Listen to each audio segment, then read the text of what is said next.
Hello student, welcome to RS Guru academy. आप सभी जानते हैं दिल्ली पुलिस का कोर्स हमारे यहाँ चालू हो चुका है और कुछ क्लासें इससे पहले हो चुकी हैं। ठीक है, तो आज का हमारा टॉपिक क्या है? राज्यसभा। आज हम राज्यसभा के बारे में पढ़ेंगे, राज्यसभा को पूरा कंप्लीट कवर करेंगे। इसमें से फिर जो भी क्वेश्चन आपके एग्जाम में आएंगे वो इसमें से निकल कर आएंगे तथा आप अपनी इंश्योरिटी करें पूरी तरीके से क्लास कंप्लीट कर अपने अच्छे से नोट्स बनाकर। तो ठीक है, शुरू करते हैं। राज्यसभा के सदस्यों की संख्या कितनी होती है? 250। ये अधिकतम हो सकती है, ठीक है, ये अधिकतम है 250, लेकिन वर्तमान में कितनी है? 245। तो आप याद रखिएगा 245 राज्यसभा में किसकी संख्या है? सदस्यों की संख्या है। ये इस तरह से डिवाइड है 233 प्लस 12, 233 प्लस 12, ये है 12। क्या है? देखिए 233 तो आता है राज्यों से संबंधित, जो राज्यों से संबंधित होके आएंगे एमपी में तो आएंगे 233 में, और ये 12 राष्ट्रपति मनोनीत करते हैं। ठीक है, क्या है? 12 सदस्य राष्ट्रपति मनोनीत करते हैं। ठीक है, राष्ट्रपति द्वारा मनोनीत किए जाते हैं। ठीक है, ये जो 12 सदस्य होते हैं ये है कला, साहित्य, सामाजिक कार्य, विज्ञान के क्षेत्रों से 12 सदस्य मनोनीत किए जाते हैं। तो क्या हो गया? यह जो कला के क्षेत्र में हो गए, साहित्य के क्षेत्र में हो गए, सामाजिक कार्य हो गए, विज्ञान के कार्य हो गए, मतलब क्या देश के समाज के लिए, उत्थान के लिए जो व्यक्ति विशेष तौर पर कार्य करता है तो राष्ट्रपति उनके सम्मान के लिए राज्यसभा में उन्हें मनोनीत कर सकते हैं। ठीक है, इसके बाद आता है सचिन तेंदुलकर। यह बेहद ही कॉमन इशू है और बहुत ही बुद्धिमान है। सचिन तेंदुलकर जो कि खेल से संबंधित है, ठीक है, उनको कला वर्ग के तहत राज्यसभा में मनोनीत किया गया था सांसद के रूप में। ठीक है, अब चूंकि खेल इन विषयों इनमें नहीं आता, कला, साहित्य, सामाजिक विज्ञान के क्षेत्रों में खेल नहीं आता, इसलिए इन्हें कला के रूप में जगह दी गई थी। बहुत ही सम्मानित व्यक्ति है, देश का बहुत ही नाम किया है, तो इनको सम्मान के तौर पर यह सांसद बनाए गए थे राज्यसभा के अंदर। ठीक है, राज्यसभा में 3 सत्र होते हैं, बिल्कुल वही सत्र राज्यसभा में होते हैं जो लोकसभा में होते हैं। ठीक है, बजट सत्र, मानसून सत्र और शीत सत्र। ठीक है, ये दोनों में कॉमन है। ओके, और सेम टाइम ड्यूरेशन पर ही होते हैं।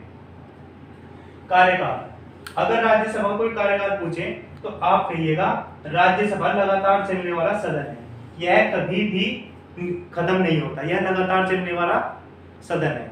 परंतु इसके 1/3 सदस्य हर दूसरे साल, हर दूसरे वर्ष इनका चुनाव होता है। 1/3 सदस्य रिटायर हो जाते हैं, फिर अगले 1/3 सदस्य को चुनाव होता है हर दूसरे साल। तो ठीक है, तो 6 साल बाद एक सांसद का कार्यकाल कितने वर्ष का हो गया? 6 वर्ष का। ठीक है, तो आप यहाँ से कॉमन इश्यू से अपना आंसर निकाल सकते हैं। ठीक है, फिर आता है चुनाव अप्रत्यक्ष रूप से होता है। लोकसभा का चुनाव प्रत्यक्ष रूप से होता है, डायरेक्ट इलेक्शन जो कंडक्ट कराता है इलेक्शन कमीशन, वोट करा जाता है देश के नागरिकों के द्वारा। परंतु इसका अप्रत्यक्ष रूप यानी कि इनडायरेक्ट रूप से इसका सिलेक्शन होता है। इसमें भारत की जनता पार्टिसिपेट नहीं करती, बल्कि उनके चुने हुए नुमाइंदे उसमें पार्टिसिपेट करते हैं। ठीक है, और उस सिस्टम का नाम क्या है जिससे यह इलेक्शन इलेक्ट होते हैं? तो क्या है? अनुपातिक एकल संदर्भनीय प्रणाली।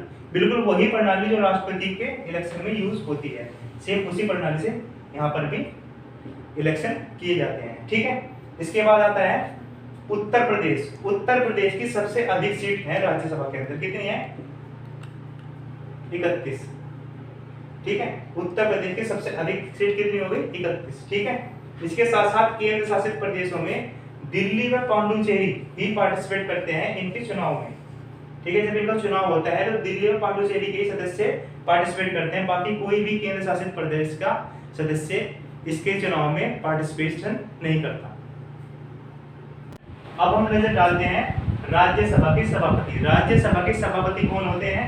उपराष्ट्रपति। उपराष्ट्रपति राज्यसभा के सभापति यानी कि एक्स ऑफिस चेयरमैन करे जाते हैं। ठीक है, अगर कोई देश का राष्ट्रपति है तो वह स्वतः ही राज्यसभा का उपसभापति बन जाएगा, उसके लिए चुनाव की कोई जरूरत नहीं होती। ठीक है, तथा एक अन्य उपाध्यक्ष चुना जाता है, एक अन्य उपाध्यक्ष चुना जाता है राज्यसभा में। किसी कारणवश अगर उपराष्ट्रपति राज्यसभा में उपस्थित नहीं है तो राज्यसभा की कार्यवाही उपाध्यक्ष द्वारा करी जाती है। ठीक है, उसके बाद आता है उपराष्ट्रपति राज्यसभा का सदस्य नहीं होता। यह बहुत इंपॉर्टेंट लाइन है, इसको आप याद रखिए, क्योंकि यह कंफ्यूजन हो सकता है कि अगर उपराष्ट्रपति राज्यसभा का सभापति है तो वो सदस्य भी हो सकता है राज्यसभा का, परंतु यह राज्यसभा का सदस्य नहीं होता। ठीक है, सदस्य की शपथ किसके द्वारा की जाती है?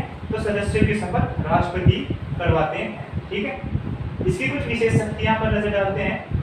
तो क्या है, यह सदन संसद में एकजुटता व निरंतरता जारी रखता है, क्योंकि कभी ना खत्म होने वाला सदन है, तो निरंतरता यानी कि कंटिन्यूटी बनी रहती है और एकजुटता भी बनी रहती है। ठीक है, इसी के साथ साथ उपराष्ट्रपति को हटाने की प्रक्रिया राज्यसभा से ही प्रारंभ होगी। अगर किसी कंडीशन से उपराष्ट्रपति को हटाना है, यानी कि उनका अपने पद से हटाना हो, तो उनकी प्रक्रिया राज्यसभा से ही प्रारंभ होगी। ठीक है, वित्त विधेयक, वित्त विधेयक तथा साधारण विधेयक में महत्वपूर्ण भूमिका निभाता है। तो इसी के साथ साथ संविधान संशोधन में भी राज्यसभा की मुख्य भूमिका होती है। तो इस तरीके से राज्यसभा यहाँ पर समाप्त होती है। हालांकि एक छोटा टॉपिक है, परंतु चूंकि ये इम्पोर्टेंट है, हमारे संसद का एक पार्ट है, तो ये कंप्लीट करना जरूरी है। इससे क्वेश्चन आते हैं और आप सभी की भी यह जिम्मेदारी है कि इसको कंप्लीट तौर से समझें और इसको पूरी अच्छी तरीके से कंप्लीट करें। तो इसी के साथ यह हमारा आज का क्लास यहीं पर समाप्त होती है। अगर आपको लेक्चर पसंद आता है तो हमारी वीडियो को लाइक कीजिए, हमारे चैनल को सब्सक्राइब कीजिए, और अगर किसी भी तरह की राय देना चाहते हैं तो कमेंट सेक्शन में राय अपनी जरूर दीजिएगा। धन्यवाद।